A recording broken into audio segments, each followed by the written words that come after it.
प्रधानमंत्री नरेंद्र मोदी राजधानी भोपाल आने वाले हैं और ऐसे में तमाम व्यवस्थाएं जो है वो महिलाओं के हाथ में, कह सकते हैं नारी शक्ति का एक संदेश जो है वो इस कार्यक्रम के माध्यम से दिया जाएगा। महापौर मालती राय हैं हमारे बीच में, बातचीत करते हैं।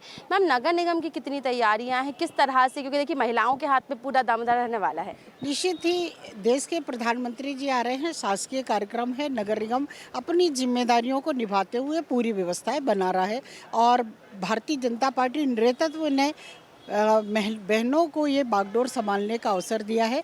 उसके लिए भोपाल की सभी बहनें मिलकर और व्यवस्थित ही हम सब व्यवस्थाओं को व्यवस्थित कर रहे हैं। नगर निगम के द्वारा कितनी टोलियां बनाई गई हैं, किस तरह से व्यवस्थाओं पर नजर बनाए रखेंगे? नगर निगम का कमिश्नर के माध्यम से अलग अलग सेक्टर बनाए गए हैं, चाहे सफाई के माध्यम से हो, पानी की व्यवस्था हो, पार्किंग की व्यवस्था हो, वहाँ पर आने जाने वालों को चिकित्सा व्यवस्था हो। इस तरह से अलग अलग टीमें हर डिपार्टमेंट की बनाई गई है। बीजेपी के द्वारा ये बात लगातार कही जाती है कि महिला शक्ति को लेकर हम काम कर रहे हैं, लेकिन ये एक मैसेज भी है कहीं ना कहीं महिलाओं के बीच में कैसा माहौल?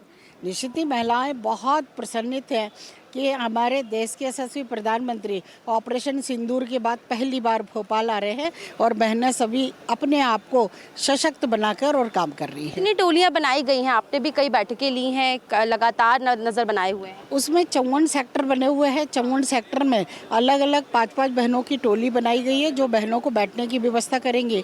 वहाँ पर पानी की व्यवस्था है, सुलभ शौचालय की व्यवस्था है, पार्किंग की व्यवस्था है। अलग अलग टीम स्थान स्थान पर अलग अलग हिसाब से टीम बांटी गई है। तो बिल्कुल देखिए, 54 टोलियां जो हैं वो तैयार की गई हैं जिनके माध्यम से तमाम बहनों की बैठने की व्यवस्था रहेगी। इसी के साथ महापौर का ये भी कहना है कि महिला सशक्तिकरण के लिए एक बड़ा मैसेज जो है वो इस कार्यक्रम के माध्यम से पहुंचने वाला है। कैमरा पर्सन आमिर के साथ दीपक श्रीवास्तव, TV 27 न्यूज़, भोपाल।